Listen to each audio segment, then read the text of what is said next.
To start out, for those that don't watch either of these two, here's the very basic difference between the two. LegalEagle analyzes the law and its implications, often in regards to very public current events. Upper Echelon covers topics from a moral and a speculative viewpoint. These two methods are massively different. However, just because LegalEagle doesn't often, or maybe even ever, actually cover subjects from a moral perspective, does not mean he should allow himself to act in a less than moral way, assuming that's what is actually happening here. I'm going to explain the actual situation in a simplified manner. I will, however, link the relevant videos in the description. I do encourage you to watch them, which is something for various reasons I do not believe LegalEagle did. Now the situation as I understand it. Upper Echelon creates a video in regards to the MrBeast situation. He brings up specific broadcast laws in regards to game shows, however makes it immensely clear at least twice that these laws almost certainly don't technically apply to YouTube. He makes this very, very clear. LegalEagle then creates a video on the MrBeast situation and has a rather problematically edited segment of Upper Echelon's video after saying specifically that Upper Echelon outright claimed MrBeast's actions ran afoul of a certain law. Upper Echelon did not say any such thing. LegalEagle's video is, however, edited in such a way as to give the impression that Upper Echelon was arguing that very point. Upper Echelon was talking about the subject in terms of morals and ethics. He even straight up says YouTube is not broadcast television, and he admits to not knowing if those said laws or regulations would ever apply to a YouTuber. Upper Echelon's argument is from an ethical standpoint. It is not from a legal one. His point seems to be that those laws should apply in regards to online game shows. He does not claim that they do.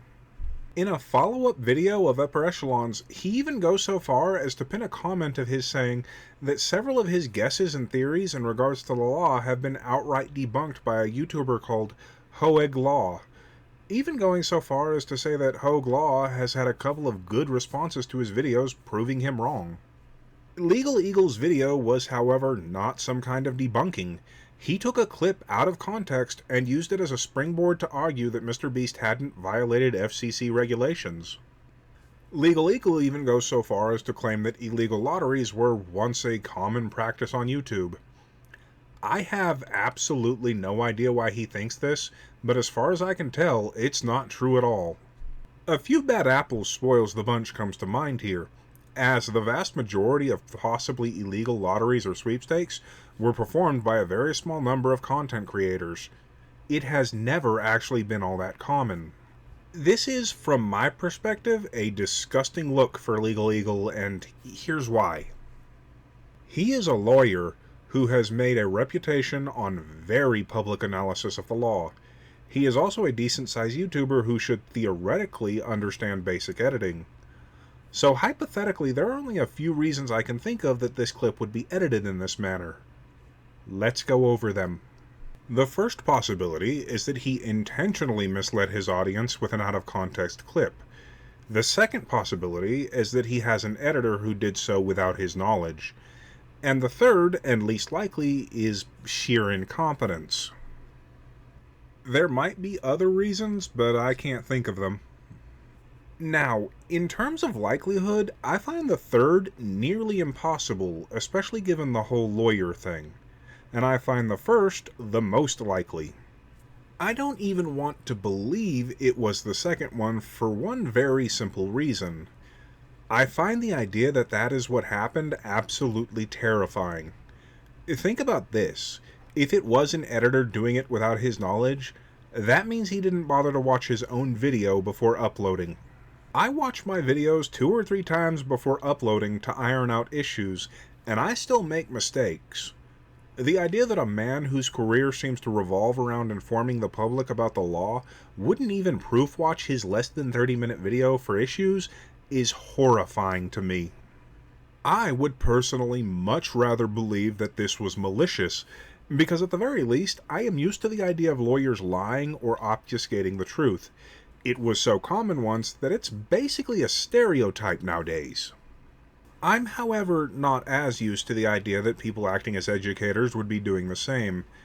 And considering the current state of education, I do need to clarify that last part. The simple fact is, I grew up in a time and place where the intentional misrepresentation of history was being heavily fought against. When I was in school and learning about the Trail of Tears, we were told exactly why it was called that. And when we were learning about the Texas-Mexico War, there was no glazing over horrific events. My history teacher outright told us about the whole killing everyone, including the little drummer boy thing. People being taught intentional misinformation by teachers is something that would have very much gotten a teacher fired in the schools I attended. The very idea of so-called modernized education kinda leaves a bad taste in my mouth. But misrepresenting a content creator's entire video leaves an even worse taste in said mouth, regardless of whether it was done maliciously or not. This is unacceptable from any YouTuber, much less one of LegalEagle's size. And Upper Echelon's disgust at what LegalEagle did, or perhaps allowed to happen here, is completely understandable. Now, before I end the video, I will tell you this. I am linking all 3 relevant videos in the description of this one. If you want a full understanding of the situation, you should take the time to watch them. And if I don't screw it up, they will be in the order of release. Here's hoping. You know, all this does tell me one thing. On the off chance I ever need a lawyer for any reason, it will not be one associated with LegalEagle. Well, that's all for now, so I'll just say thank you for listening to my inane ramblings.